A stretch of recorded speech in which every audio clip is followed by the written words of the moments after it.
thank my brother Njuzi. I thank my brother Banjoko. I thank my brother Taharka for being that group that I've been in contact with. Probably brother Banjoko, the one I spoke to first years ago. We spoke about this day happening, always looking forward to it. And then speaking to brother Njuzi, who decided that this was going to happen. And then to brother Taha for being and winding out that trinity that would make this happen.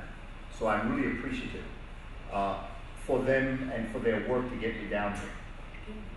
I am humbled to be in front of my brothers and sisters in Houston. This is my first time it was mentioned to be here. When I spoke to my brother, I asked him, who was videotaping, I asked him, please to scan that wall sometime during this presentation, because this will be such a wonderful part of the presentation. I thank my brother Chandra for allowing us this opportunity to be here. I'm so happy to be at a place where we got to be out at a certain time, and if not, they'll shove us out. So it's good to know that this is our place and that we can celebrate that. That alone, and I thank you, brother Chandra, for allowing us to be here. I thank you for working with our students and our children, because having worked in the Board of Education for the years I have, our children are absolutely wonderful. And I'm sure they're just as wonderful in Houston as they are in New York. Yes, the ones with the hat on sideways and the pants falling off their butt and the shoes strings not in, and with that attitude. But when all is said and done, we love them, and we love them dearly. Yes. And we are there, and we will be there for them, no matter what. And I bear witness to watching them grow. And as we get into this evening's presentation, we'll talk more about it. But I would like to thank our drummers who drummed us in and who shared their time with us.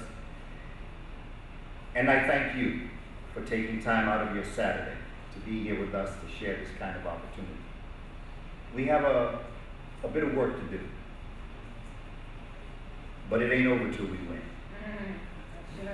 And it's just important that we understand this as a people. And as I said earlier, I've worked with our children now. I first started teaching in Gary, Indiana, just to let you know a little bit about myself as we move into this presentation. So I can place myself in time and space, in your time and space, so that you can understand what all this is about. Because this is a very important time in our history.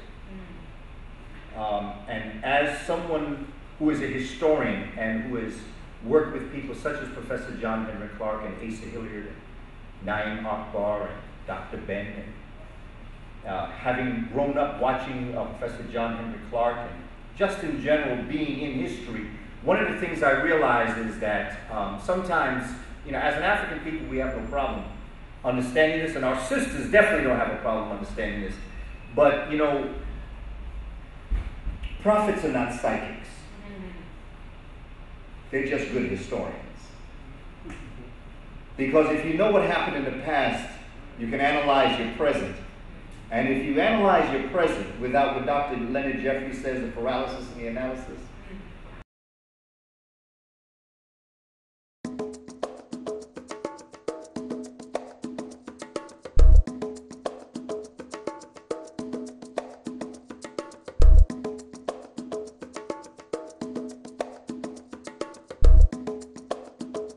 without what Dr. Leonard Jeffries says, the paralysis in the analysis, you can pre-tell what's going to happen. So you can forecast something.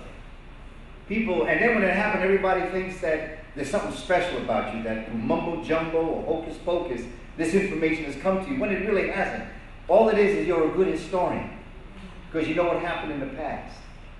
So therefore, you can lock step with things that happen and understand and foretell what's going to happen in the future. And we have had prophets that have lived amongst us. We have had prophets such as Martin Delaney, because we don't start now. We can go back onto the plantation. And we can then come from there to in the middle 1840s with people such as Martin Delaney. You can look at Willis Huggins. You can look at some of the most brilliant speakers that have ever walked the planet and have warned us of what was happening, has told us to get prepared for what was to happen.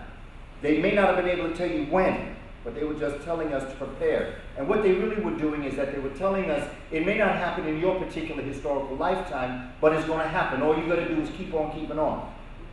Keep on that struggle. Just like our ancestors on the plantation. In the 16 and 1700s, they knew they'd never be free in their lifetime.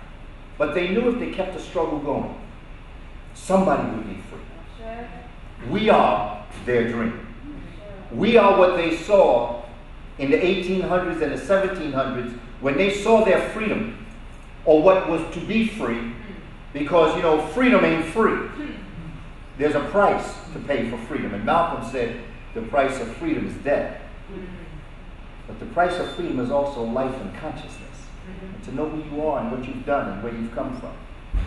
Because those who wish to oppose you, you know, they don't have nothing going for them. All they have is your belief that it's their thing. And once you realize and you study under the feet of the masters, you come to realize that it's really not as difficult. This thing is not difficult. It is not easy, but it is not difficult. But it takes an understanding of who we are as a people and what we have achieved. I've worked with our children in New York City. I first started teaching Gary, Indiana in September of 1977. For those of you who may know the community, for those of you who may not, it's an all African-American high school. And the high school, when I started teaching, I was there taking a teacher who was on sabbatical place. Long story short, I was so impressed with our children, I decided to return back to my home of New York City and become a teacher. But working with high school students was a wonderful experience, but I felt I wanted to get them at a point before a lot of the nonsense that's written on the chalkboards of our mind was written. Many times we have to spend more time erasing the garbage than writing the knowledge. Yeah. And so I wanted to return back to where there was a blank plate, somewhat blank plate, when you speak of it directly. So I became an early childhood teacher, kindergarten teacher to be exact.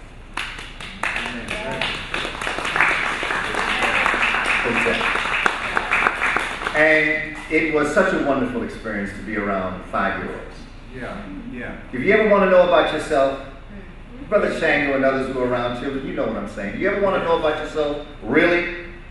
Just be around 5-year-olds. Because they're too young to lie. Right. See, we learn to lie to protect ourselves and survive as we get older. But children at 5 years old, they'll tell you straight up what's up. Right. And some of my greatest lessons in life have been in kindergarten classrooms where children are reading you, and they're so innocent in their face, they don't mean to hurt you, they're just telling you what it is.